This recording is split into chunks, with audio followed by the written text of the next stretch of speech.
Greetings. In this video I am going to discuss artificial light in Revit. I've set up a little lighting showroom here with a variety of different light types. I'm going to actually jump back and show you the whole setup. This is all extra, not necessary. This guy here, there's my room. It is about a standard residential size room. I think it's 14 by 14, so maybe a little bit bigger than, maybe slightly bigger than typical smaller bedrooms, which are 12 by 12, 13 by 13 perhaps. Have a ceiling in it here, and I have turned on the sun path here. So we bring on the sun path because I do intentionally, I'm working to render with a mix of natural and artificial light. So first I have to get the sun correct, make sure that's where I want it, and then I move to the artificial light at that point. And shadows are also on, and shadows are down here. Okay, and then I set up my camera, and I could look into my room here. So how to get lights. So putting lights in place is pretty easy. So we go to, wait, there's one more thing I did want to share first. Let's share it right. Let me see. Here. So before embarking on setting up your lights in Revit, you should be familiar with light types. If you're not, I would Google interior light types. That's good. And also how to place interior lights. Lots of interior design advice here. And if you're an interior design student, you most certainly, there's a lot to learn. This is what interior designers do.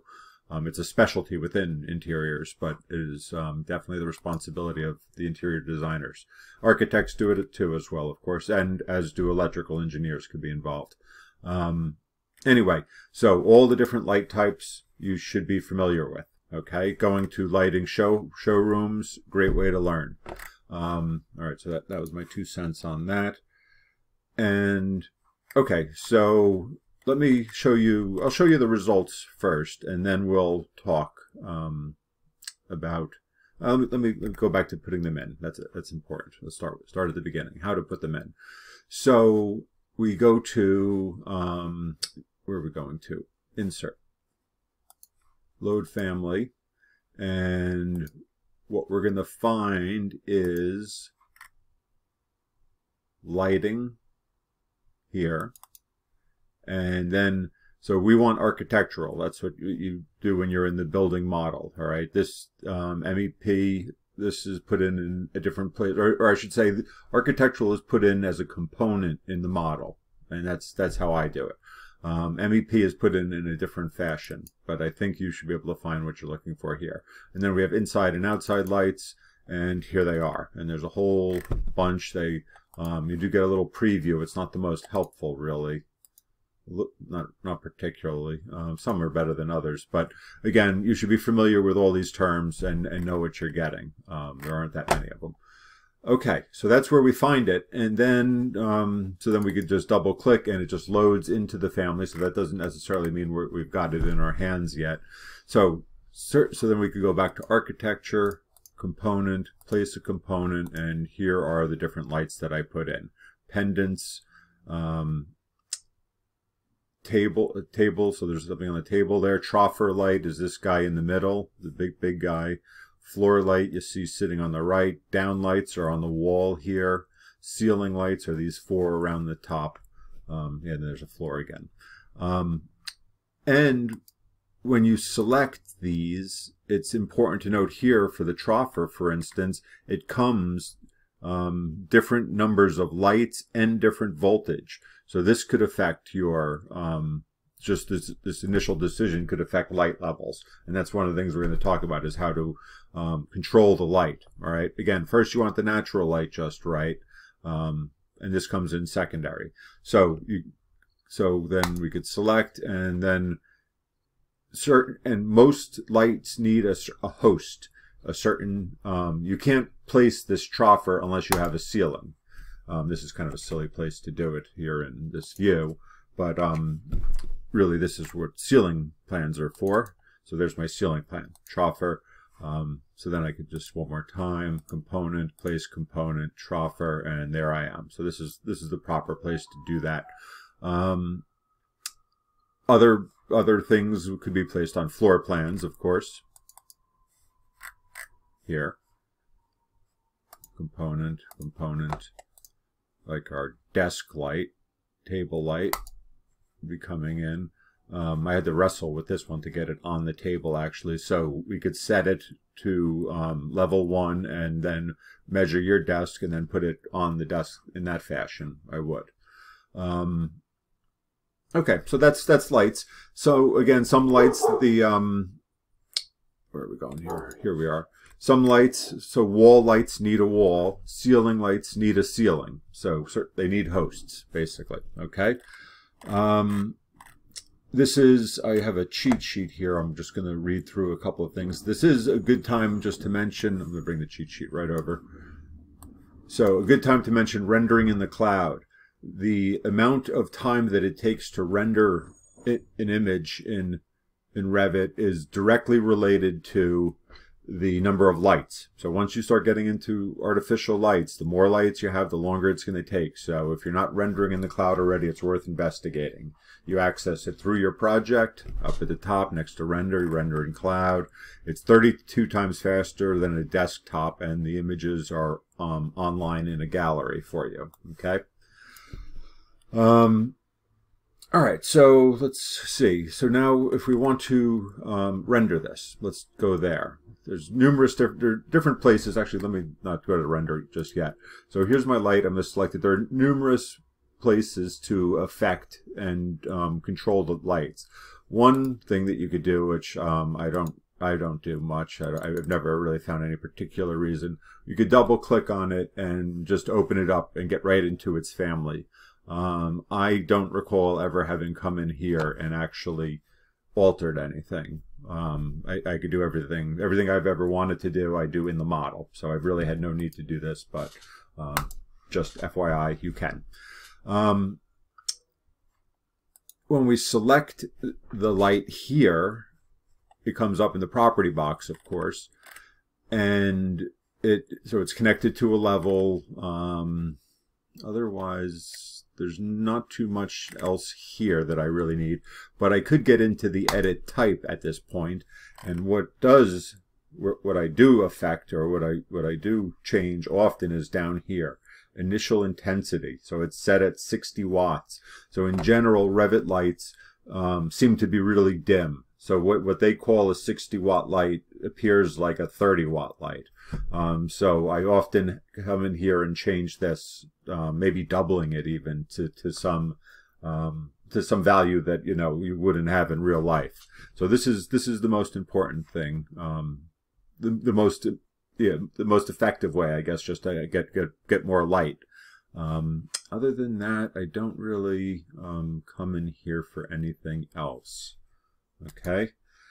So that's that. And then if we go into the render box, so view, render, and here is artificial lights.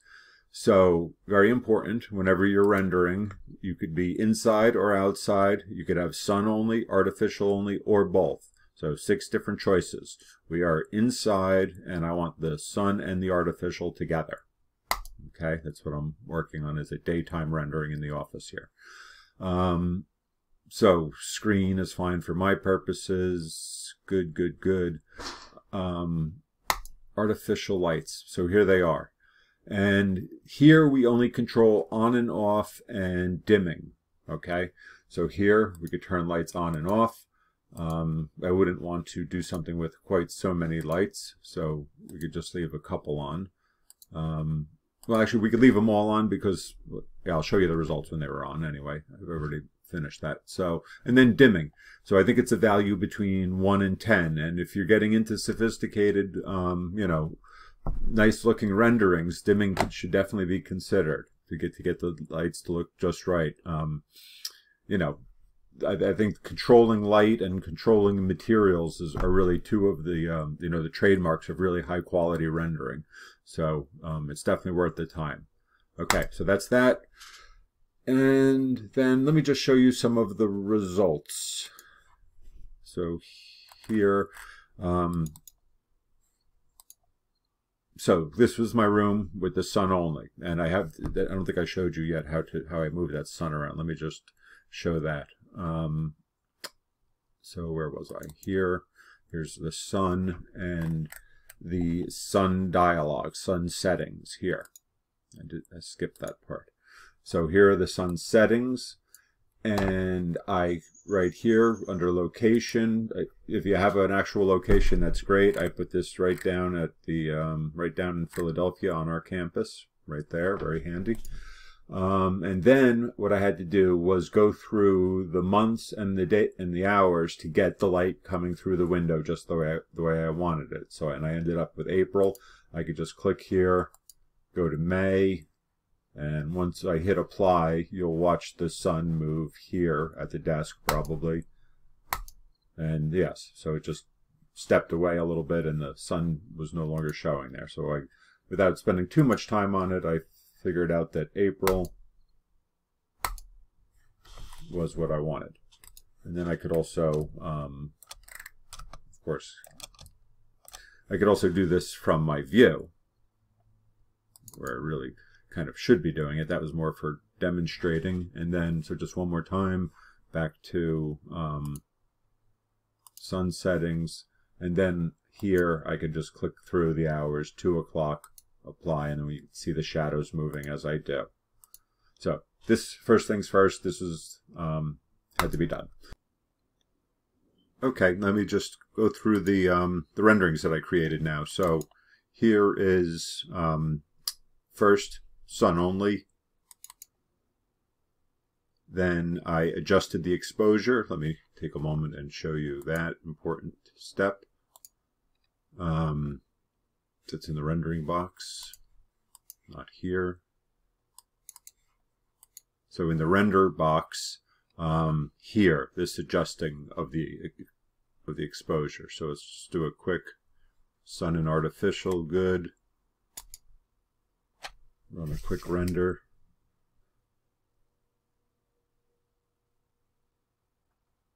And it's misleadingly looks like my lights are way too bright, which just isn't the case. So now I come down to adjust exposure, and I could just make it a little bit darker, and we can see that there's actually a decent rendering buried in there. And the lights have a little bit of a glow to them, not much. Without those windows, this wouldn't even be well lit at all. But this is very important anyway. This adjust exposure here, and highlights, shadows, saturation, the white point, all these things, these could be really fine-tuned. So always be sure to open that up and fine-tune before you save it. Okay.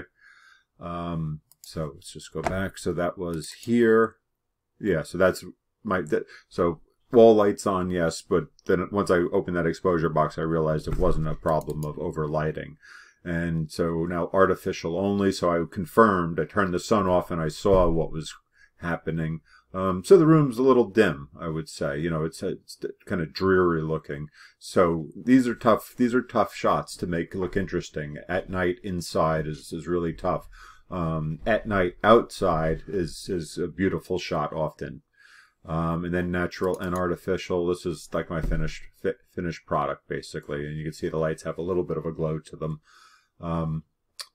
So I think that is all I have to offer on this subject. Okay. So good luck and thank you.